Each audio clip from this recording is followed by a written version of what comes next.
ಆತ್ಮೀಯ ಪತ್ರಕರ್ತ ಮಿತ್ರರೇ ಮತ್ತು ಎಲ್ಲ ಮಾಧ್ಯಮದ ಮಿತ್ರರೇ, ಇವತ್ತು ಎಲ್ಲರ ಹತ್ರ ನಾವು ಕೇಳ್ಕೊಳ್ಳೋದಷ್ಟೇ, ಯಾವತ್ತು ಈ ಒಂದು ಕರ್ನಾಟಕ ರಾಜ್ಯ ಏನು ಅಣ್ಣ ಬಸವಣ್ಣನವರು 12ನೇ ಶತಮಾನದಲ್ಲಿ ಅಣ್ಣ ಬಸವಣ್ಣನವರು ಜಾತಿ ಮತ್ತು ಲಿಂಗ ತಾರತಮ್ಯಕ್ಕಾಗಿ ಏನು ಕ್ರಾಂತಿ ಎನಿಸಿದ್ರು, ಅದೇ ಪುಣ್ಯಭೂಮಿಯಿಂದ ಇವತ್ತು ಅದೇ ಪುಣ್ಯಭೂಮಿಯಿಂದ ನಾವು ದೇಶದ 15 ಲಕ್ಷಕ್ಕೂ ಅಧಿಕ ಅಂಗವಿಕಲರ ಒಂದು ಸಮಾನತೆ ಮತ್ತು ಏಕತೆ ಮತ್ತು ಸಾರ್ವಭೌಮತ್ವಕ್ಕಾಗಿ ನಾವು ಈ ದಿನ ನಾವು ಬಸವ ಕಲ್ಯಾಣದಿಂದ ಬೆಂಗಳೂರು ಫ್ರೀಡಂ ಪಾರ್ಕ್ ವರೆಗೆ ಬೈಕ್ ರ್ಯಾಲಿ ಮತ್ತು ಕಾನೂನು ರಥಯಾತ್ರೆಯನ್ನು ಹಮ್ಮಿಕೊಂಡು ಈ ದಿನ ಬಂದಿದ್ದೇವೆ.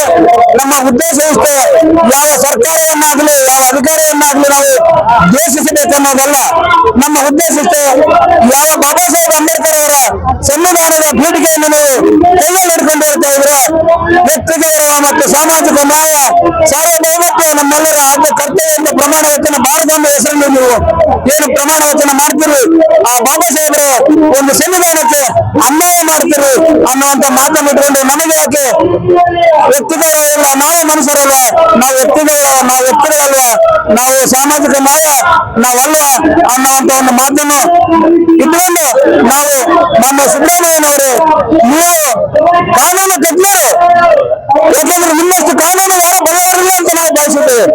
ಯಾಕೆ ಅಂಗವಿಕಲ ಕಂಡ್ರೆ ನಿಮಗೆ ಕಣ್ಣು ಕಾಣೋದಿಲ್ಲ ಅಂದ್ರೆ ಕಣ್ಣು ಕಾಣದಿದ್ರೂ ಪರವಾಗಿಲ್ಲ, ನೀವು ಕಾನೂನಾದ್ರೂ ಕೇಳಿಸ್ಕೊಳ್ಳಿ, ನಾವು ಬೇಕಾದ್ರೆ ಹೇಳ್ತೀವಿ, ನಿಮ್ಗೆ ಆಡಿಯೋ ಕ್ಯಾಸೆಟ್ ಬಂದಿದೆ, ಇಲ್ಲ ನಾಳೆ ಬಂದು ಕಿವಿಯಲ್ಲಿ ಓದುತ್ತೀವಿ ನಾವು 2016 ಕಾಯ್ದೆ ಏನ್ ಮಾಡ್ತದೆ, ಅದಕ್ಕೆ ನಾವು ಕೇಳ್ತಾ ಇದ್ದೀವಿ. ಎಲ್ಲವರೆಗೂ ನಾವು ಆಳವರಾಗೋದಿಲ್ಲ, ಅಲ್ಲಿವರೆಗೂ ಅಧಿಕಾರ ಸಿಗೋದಿಲ್ಲ.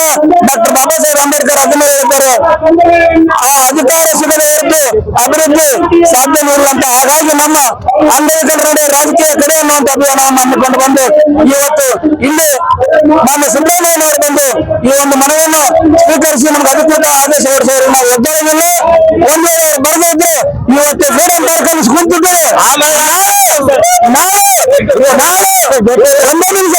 ನಾಳೆ ಇನ್ನು ಸ್ವಲ್ಪ ದಿನದಲ್ಲಿ ಪ್ರತಿಯೊಬ್ಬ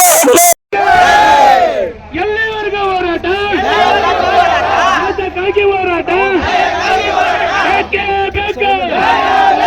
ಅಂಗವಿಕಲರ ನಡೆ, ಅಂಗವಿಕಲರ ನಡೆ ಬೇಕೇ ಬೇಕು. ಜೈ ಕರೋ, ಜೈ ಕರೋ, ಜೈ ಕರೋ, ಜೈ ಕರೋ, ಬೇಕೇ ಬೇಕು. ಬೇಕೇ ಬೇಕು, ಬೇಕೇ ಬೇಕು. ಸಚಿವರು ಇಲ್ಲಿಗೆ ಬರಲೇಬೇಕು, ಸಚಿವರು ಬರಲೇಬೇಕು.